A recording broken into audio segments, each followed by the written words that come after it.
Hi గారు, welcome to our channel. ప్రస్తుతం మనతో పాటు భరద్వాజ్ గారు సీనియర్ జర్నలిస్ట్ ఉన్నారు. వారితో ఒకసారి మాట్లాడదాం. సార్ నమస్కారం. సార్ నమస్తే అండి. సార్, డైరెక్టర్ త్రివిక్రమ్ గారి పైన ఇప్పుడు హిందూ సంఘాలు ఫైర్ అవుతున్నాయని చెప్పేసి వార్తలు వస్తున్నాయి. సార్, అసలు నువ్వు మనిషివేనా అన్నట్టు కూడా కామెంట్స్ చేస్తున్నట్టుగా కూడా తెలుస్తుంది. మరి హిందువుల మనోభావాలు దెబ్బతీసే విధంగా ఏ విధంగా త్రివిక్రమ్ గారు ప్రవర్తించారు, ఎందుకు వీళ్ళు ఫైర్ అవుతున్నారు? మరి రీసెంట్ గా మనం చూసాం కీరవాణి గారి విషయంలో కూడా అదే జరిగింది. మరి ఇప్పుడు త్రివిక్రమ్ గారి విషయంలో అసలు ఏం జరిగింది సార్, ఎందుకు ఫైర్ అవుతున్నారు? కీరవాణి గారు కూడా వేరండి. అంటే ఆయన ఎక్కడో మాట్లాడాడు, ఆ మాట్లాడిన దాని మీద ఆవేశం, అంటే ఆయన యేసు ప్రభు తాలూకా అంటే ఆ పాటలు అవి చేశాడు. ఆయన చేసిన సందర్భంగా కొంచెం నాకు ఆ మతంలో ఏదో మానవత్వం కనిపించింది అన్న టోన్లో ఆయన ఎక్కడో ఏదో చేసిన కామెంట్ని పట్టుకొచ్చి ట్రోల్ చేశారు. అంటే ఈ ట్రోలర్స్కి రోజువారీ కార్యక్రమం, ఎవరో ఒకళ్ళని పట్టుకొని అటాక్ చేస్తే తప్ప వాళ్ళకి జీతాలు వెళ్ళవు. ఓకే, అంటే వాళ్ళ పెర్ఫార్మెన్స్ ఆధారంగా వాళ్ళకి పేమెంట్లు ఉంటాయి. కాబట్టి ఈ పెర్ఫామ్ చేయడానికి సొసైటీలో ఎవరినైనా పట్టుకుని దాడి చేస్తారు. దాడి చేయటమే ప్రోగ్రామ్గా, ఏ రోజు కంటెంట్ ఆ రోజు వెతుక్కోవడమే వాళ్ళు కూడా, మీడియా లాగానే దాదాపుగా. ఇటువంటి కండిషన్లో వాళ్ళకి వెతుకులాటలో బహుశా నేను అనుకోవడం ఇది దొరుకుంటుంది. అంటే ఆయన ఏదో సినిమాలో జులాయి అనుకుంటాను మేబీ, ఆ సినిమాలో రాజేంద్ర ప్రసాద్ గారు ఏదో దైవ ప్రార్థన చేసుకుంటూ ఉన్న ఫోటోలో ఆయన పూజ చేస్తున్న దేవుళ్లలో హిందూ దేవతల మధ్యలో ఒక పక్కన యేసుప్రభు ఫోటో కూడా ఉన్నట్టుగా ఉంది.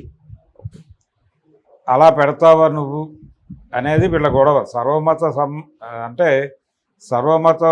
అన్ని మతాలకి అవకాశం ఉన్నటువంటి ఒక లౌకిక రాజ్యాంగం, లౌకికవాదము అనేది మన రాజ్యాంగంలో 42వ రాజ్యాంగ సవరణ నుంచి ఉంది అనే ఒక విషయాన్ని అంగీకరించాలి. ఇంకా అది పీకలేదు.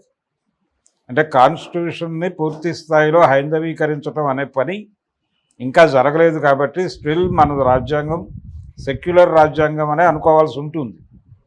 ఒకవేళ అలా అనుకుంటే ఆ ఫోటో అక్కడ పెట్టడం తప్పేమీ కాదు.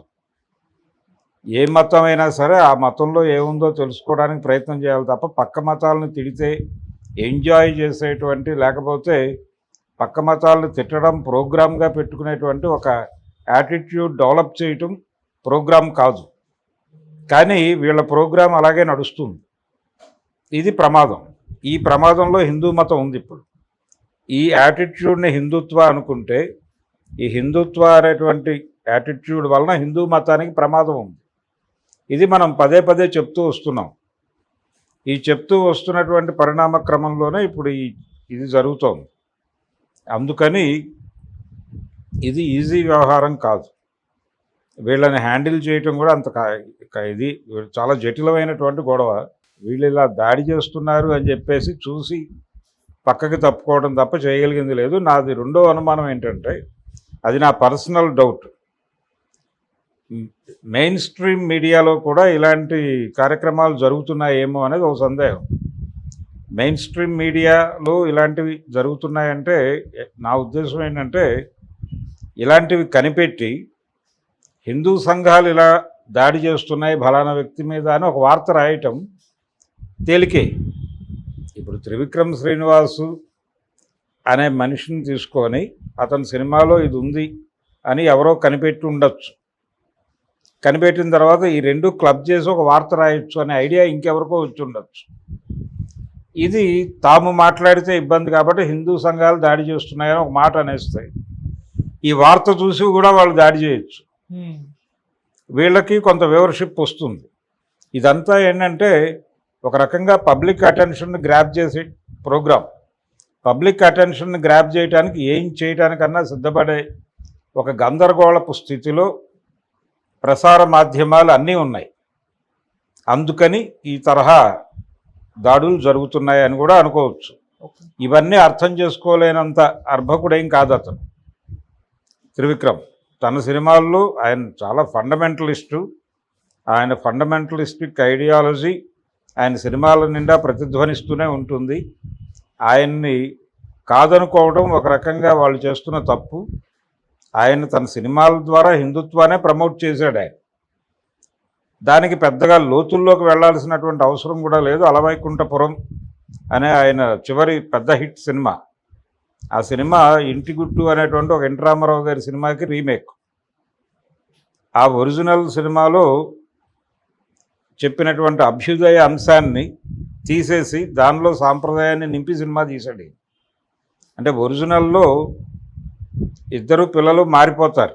ఇండిగుట్టు సినిమాలో కూడా పిల్లలు మారిపోతారు. అంటే ఇది వాంటెడ్గా ఒక దొంగ చేస్తాడు. అంటే నా భార్య ప్రెగ్నెంటు కాబట్టి నాకు శిక్షలో కొంత తగ్గించండి అనే పద్ధతిలో జడ్జి గారిని ప్రాధేయపడతాడు. ప్రాధేయపడితే ఇంకో దొంగని కంటున్నావా నువ్వు అన్న పద్ధతిలో మాట్లాడతాడు. అంటే పుట్టుక నిర్ణయిస్తుంది అతని జీవితాన్ని అన్న టోన్లో మాట్లాడినప్పుడు ఇతను జైల్లో నుంచి తప్పించుకుని వెళ్ళి తన కొడుకుని తీసుకెళ్ళి ఆ జడ్జి గారి ఇంట్లో పడుకోబెట్టి ఆ జడ్జి గారి కొడుకుని తీసుకొచ్చి తన ఇంట్లో పెడతాడు. వీళ్ళిద్దరూ పెరిగి పెద్ద అయిన తర్వాత అక్కడ పెరిగిన జడ్జి గారి ఇంట్లో పెరిగిన దొంగ కొడుకు పోలీస్ ఆఫీసర్ అవుతాడు. ఇక్కడ పెరిగిన జడ్జి గారి కొడుకు దొంగ అవుతాడు. దొంగ అయిన తర్వాత ఈ దొంగని ఆ పోలీసు పట్టుకొని చంపేసే ప్రయత్నం చేస్తాడు. అప్పుడు తిరిగి ఈ జడ్జి గారి దగ్గరికి ఈ కేసు వెళ్తుంది. వెళ్ళినప్పుడు ఆయన సీరియస్గా రియాక్ట్ అవుతాడు. రియాక్ట్ అయ్యి నేను ఎప్పుడో చెప్పాను కదా ఇలాగే జరుగుతుందని. అప్పుడు ఈ దొంగ చెప్తాడు వాడి ఇంటికి వెళ్ళి, అమ్మాయి కూడా నువ్వు శిక్ష వేసింది నీ కొడుకే, నా కొడుక్కి కాదు, నా కొడుకే నీ కొడుకుని పట్టించాడు. వాడి పెంపకం డిసైడ్ చేస్తుంది, పుట్టుక కాదు. ఎక్కడ పెరిగాడు అనే దాన్ని బట్టి వాడి వాతావరణం ఉంటుంది తప్ప పుట్టుకలు నిర్ణయించవు అని ఒక క్లాస్ చెప్పి అతన్ని జ్ఞానపరిచి వచ్చేస్తాడు. దీన్ని సాంప్రదాయంలో పెట్టి పుట్టుకే నిర్ణయిస్తుంది అని దాన్ని ఫండమెంటల్గా మార్చేసి అలవైకుంఠపురంలో అని సినిమా తీశాడు త్రివిక్రమ్ శ్రీనివాస్. ఈయన తిరోగామి, వాళ్ళు పురోగామి. అందుచేత అలాంటి ఐడియాలు చేయటం మాత్రమే కాదు, దాన్ని పాపులర్గా జనంలోకి తీసుకెళ్ళగలిగిన నేర్పరితనం ఉన్నటువంటి వ్యక్తి త్రివిక్రమ్ శ్రీనివాస్. అతని అవసరం చాలా ఉంది వాళ్ళకి, హిందుత్వ శక్తులకి. అతన్ని వదిలేసుకుంటే ఎలా వాళ్ళు పాపం. రెండోది, ఆయన సినిమాలు మొదటి నుంచి కూడా ఆయన చిరునవ్వుతోనే ఒక సినిమాకి రాశాడు ఆయన రైటర్గా ఉన్న రోజుల్లో. ఆ రాసిన రోజుల్లో మొత్తం అతని సినిమాలన్నీ, స్వయంవరం కావచ్చు, అతను రచయితగా రాసిన నువ్వు నాకు నచ్చావు కావచ్చు, మల్లీశ్వరి, ఏదైనా తీసుకున్నా, ఏ సినిమా తీసుకున్నా దానిలో ఒక ఫండమెంటల్ లైన్ ఉంటుంది. అలాగే కొన్ని సంవత్సరాల క్రితం వామపక్షాలు ఇతర పార్టీలు ఈ దేశంలో ప్రవేశించిన తర్వాత వచ్చినటువంటి రకరకాల ప్రోగ్రెసివ్ ఐడియాలజీ అనే పేరుతో ముందుకొచ్చిన నాస్తిక హేతువాద వామపక్ష ఆలోచన విధానాలన్నీ కూడా తప్పు, అవి తొక్కేసినటువంటి అభిప్రాయాలు ఈ దేశానివి. ఆ అభిప్రాయాల ప్రకారం నడుచుకోవటం చాలా అవసరం అని సినిమా ఇండస్ట్రీలో ప్రకటించిన వాడు త్రివిక్రమ్ శ్రీనివాస్.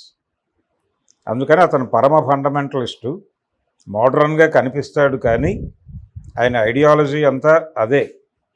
అటువంటి వ్యక్తి మీద వీళ్ళు ఇలా దాడి చేయటం అనేది పాపం తెలియక చేసిన తప్పుగా క్షమించి వదిలేస్తాడు అనుకోండి. కీరవాణి గొడవ వేరు.